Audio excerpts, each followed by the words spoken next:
Hello সবাই, আজ তোমাদের জন্য একটা ভূতের গল্প বলবো। শুনলেই গায়ে কাঁটা দিয়ে উঠবে। শুধু 100টা শব্দ।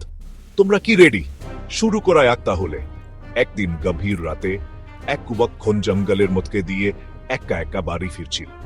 হঠাৎ সে একটা মেয়ের কান্নার আওয়াজ শুনতে পেল।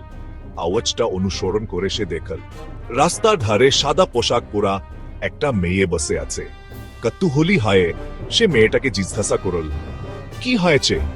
মেয়েটি উত্তর দিল, আমার বাড়ি অনেক দূরে, আমাকে পৌঁছে দিবে? যুবকটি রাজি হয়ে গেল এবং মেয়েটির সাথে হাঁটা শুরু করল। হাঁটতে হাঁটতে যুবকটির শরীরে কেমন একটা ঠান্ডা অনুভূতি হতে লাগল।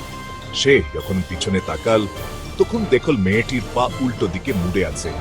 ভয়ে সে প্রাণপণে দৌড়াতে শুরু করল। পরদিন সকালে গ্রামবাসীরা জঙ্গলের ধারে যুবকটির মৃতদেহ খুঁজে পেল। তাহলে শিক্ষাটা কি? রাতে জঙ্গলে হাঁটার সময় সাবধান। আজ এ পর্যন্তই। যদি গল্পটা ভালো লেগে থাকে তাহলে লাইক, শেয়ার আর সাবস্ক্রাইব করতে ভুলো না। আবার দেখা হবে। সাবধানে থাকো আর কৌতূহলী থাকো।